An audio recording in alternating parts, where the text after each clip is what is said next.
So when it comes to sales, I think what we try to do is build relationships. And the reality is that when you're building relationships, as much as the brand might get you in the door, you have to be able to build that rapport.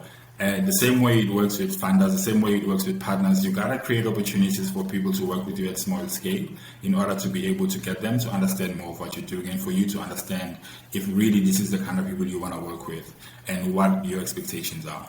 And so for us, when it comes to, we work with schools. And so obviously that is a space where we have our own way of working. And sometimes you'll find that the clients have their own different strategies and different outcomes.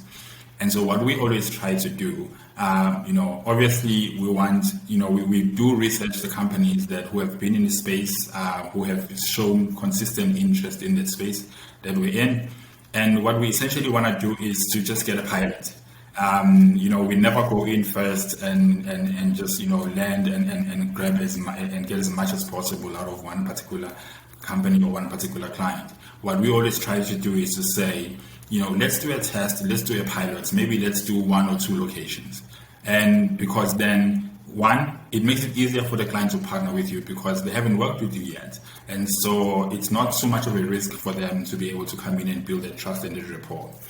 At the same time, it gives you the opportunity to learn about the clients, learn what their expectations are, their payment cycles and all of that.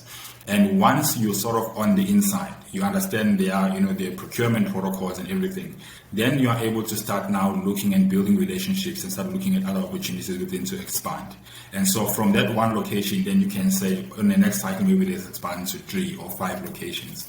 And so that's essentially how we've expanded with our schools. With almost all our clients, we start with 1 or 2 locations, and we build that relationship and get that understanding and rapport. And then from there, then we start, looking at how do we expand, how do we cover more ground, and that's essentially how we've sort of grown our organization.